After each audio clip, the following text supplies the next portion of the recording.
اور تیار ہو جائیے، اس ملک میں امت شاہ NPR NRC کرنے جا رہے ہیں. آپ دیکھ لیجئے، پہلے انہوں نے کہا کہ بنگال کے مسلمانوں کو اٹھا کر بنگلہ دیش میں پھینک دیا، اب کہہ رہے ہیں کہ آبادی بڑھ رہی ہے. اتنے جھوٹے ہیں یہ لوگ کہ 1951 سے لے کر 2011 تک مسلمانوں کا پاپولیشن صرف 4.4 بڑھا، اور ہوم منسٹر رہے تھے امت شاہ، کہتے ہیں آسام کی مثال. ارے آسام کو سے ناگالینڈ بنا، میگھالیہ بنا، اروناچل بنا. اگر کسی کی آبادی 100 ہے، 100 میں اگر 10 لوگ اضافہ ہوئے تو 10% بولیں گے. اگر کسی کی آبادی 10 ہے، اس میں 10 لوگ بڑھ گئے تو 100%.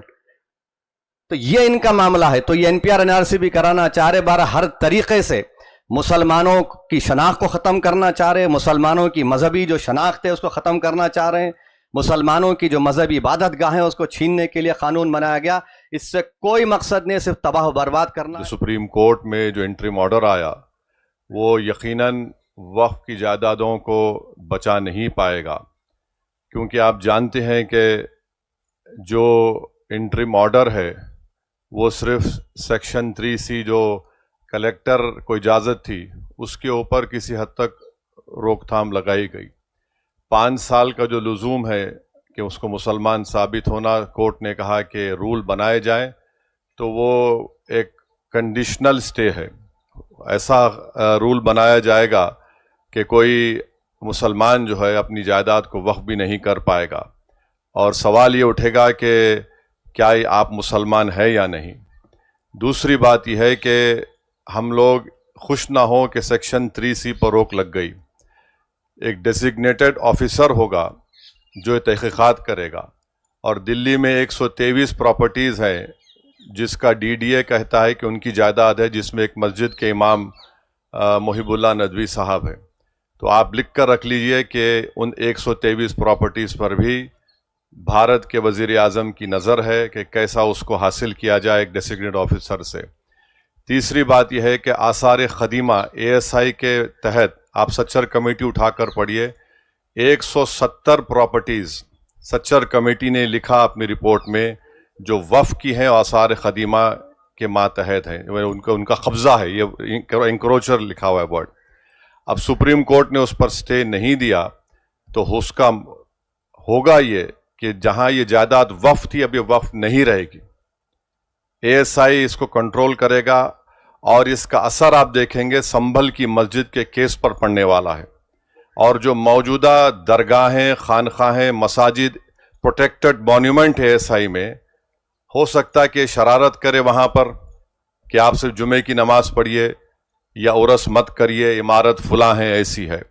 لیمیٹیشن ایکٹ تلنگانہ، آندھرا، تمل ناڈو میں ہندو اینڈومنٹ بورڈ کے اوپر لیمیٹیشن قانون نافذ نہیں ہوتا ہے. اس پر بھی سپریم کورٹ نے سٹے نہیں دیا. تو یعنی جہاں جہاں وقف کی پراپرٹیز پر اللیگل انکروچمنٹ ہے، قابض لوگ ہیں، وہ مالک بن جائیں گے. اور تیسری بات یہ ہے کہ شیڈول ٹرائب ایریا میں وقف اگر آپ کی بھی پراپرٹی ہوگی تو آپ وقف نہیں کر سکتے. یہ بتائیے کیسا ہوگا یہ؟